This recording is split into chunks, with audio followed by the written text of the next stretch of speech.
Are you one of the student who swipe their card like it's unlimited? हर महीने अपने finance तभी याद आती है ना जब अकाउंट्स बैलेंस देखती हार्ट अटैक आ जाए। तो रेडी हो जाओ, हार्ट अटैक के लिए नहीं, स्मार्ट स्पेंडिंग के लिए। क्योंकि आज मैं तुम्हें तुम्हारी इस फाइनेंशियल स्क्रिप्ट को बिल्कुल पलट देने वाला हूँ। चाहे तुम ब्रोक स्टूडेंट ही क्यों ना हो, और ब्रोक से मेरा मतलब ये नहीं है। तो जोक सपाट, बिलीव मी, ये सिर्फ इनकम के बारे में नहीं है, ये सब कुछ स्मार्ट स्पेंडिंग के बारे में है। तो चलो समझते हैं कि स्मार्ट स्पेंडिंग क्या होता है।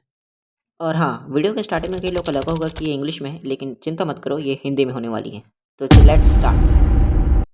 चलो रियलिटी को समझते हैं। इंडिया में स्टूडेंट होना मतलब ट्यूशन फीस, बुक्स, फूड और शायद सोशल लाइफ को जगल करना, जो मोस्टली स्टारबक की कॉफ़ी या इंस्टा वर्दी मील लेने में इन्वॉल्व होता है। लेकिन गैस क्या, ये सब एडअप हो जाता है और जल्दी हो जाता है।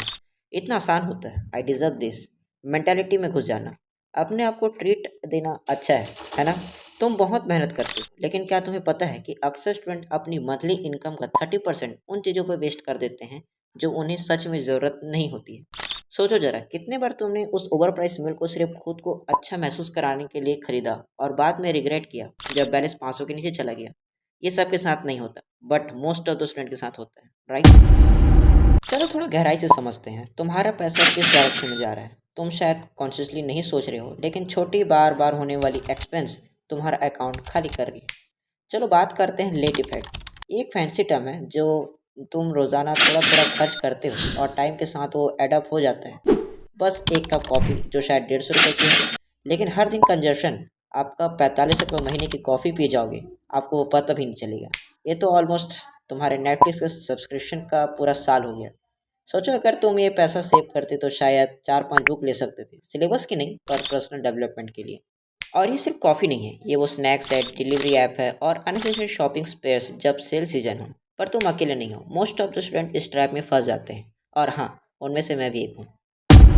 अब आता है गेम चेंजर। सच ये है कि एक स्टूडेंट होने का सबसे बड़ा एडवांटेज है टाइम। टाइम है अपनी हैबिट्स बिल्ड करने का, जो तुम्हें फाइनेंशियल सक्सेस के लिए सेट कर सके। क्या अगर मैं तुम्हें ये बताऊं कि अगर तुम अपनी स्पेंडिंग को ट्रैक करना शुरू कर दोगे तो तुम अभी से खर्च कर रहे उसको 50 to 60% सेव कर सकते हो। चलो अब थोड़ा प्रैक्टिकल हो जाते हैं और पॉइंट्स में डिस्कस करते हैं how can you really save your money. So सबसे पहला पॉइंट है, अपनी स्पेंडिंग को ट्रैक करो। एक ऐप ले लो या सिंपल स्प्रेडशीट का यूज़ करो जो तुम्हारे स्पेंडिंग को ट्रैक करता हो। तुम्हें पता चल जाएगा कि तुम अपना पैसा कहाँ स्पेंड कर रहे हो। सेकेंड, बजट बनाया करो। नहीं, ये बोरिंग नहीं है, ये तुम्हारे पर्सनल रोड मैप है फाइनेंशियल फ्रीडम के लिए। एसेंशियल एंटरटेनमेंट, सेविंग्स और इन्वेस्टमेंट के लिए फिक्स अमाउंट एलोकेट करो। कई लोग को बजटिंग बोरिंग लग सकता है, but it's not a boring, it's a financial future. Third third point, needs को वांट में प्रायोरिटी दो।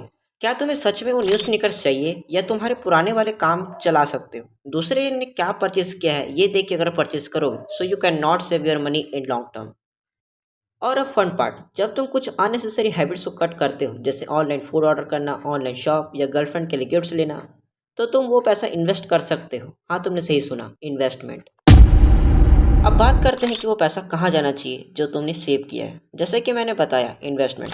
जितनी जल्दी तुम इन्वेस्ट करना शुरू करोगे उतनी जल्दी कंपाउंड इंटरेस्ट का मैजिक काम करेगा।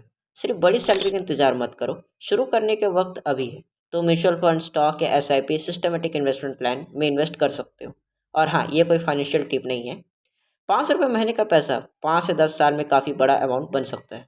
हाँ, लेकिन यहाँ एक कैच है, तुम्हें अपने करंट प्रो फेस को एक लिमिटेशन नहीं, एक अपॉर्चुनिटी समझना होगा। तुम्हारा सबसे बड़ा एडवांटेज अभी टाइम है।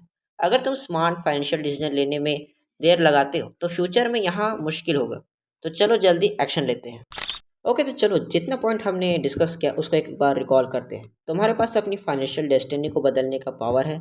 स्मॉल अननेसेसरी परचेज पे पैसा वेस्ट करना बंद करो, अपनी स्पेंडिंग को ट्रैक करो, बजट बनाओ और जितनी जल्दी हो सके इन्वेस्ट करना शुरू करो। सबसे अच्छी बात, तुम ये सब अपनी स्टूडेंट लाइफ को एंजॉय करते हुए कर सकते हो। और याद रखना, फाइनेंशियल फ्रीडम का पहला स्टेप है स्मार्ट स्पेंडिंग।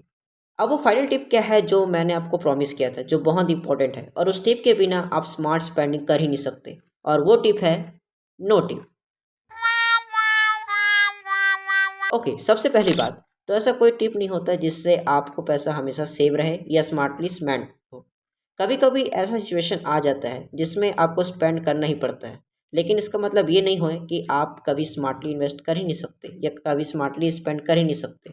स्मार्टली इन्वेस्टमेंट का एक ही तरीका है और वो है इमोशनली ना सोच के अपने माइंड से सोचना कि कब कहाँ कैसे स्पेंड करूँ। और वैसे भी वॉरेन बफेट सर का एक कोट है, अगर आपने अपने इमोशंस को कंट्रोल नहीं किया तो आप अपने पैसे को कंट्रोल नहीं कर सकते। Okay guys, that's for today. I hope आपको काफ़ी क्लैरिटी मिली हो। मैं मिलता हूँ नेक्स्ट वीडियो में, तब तक के लिए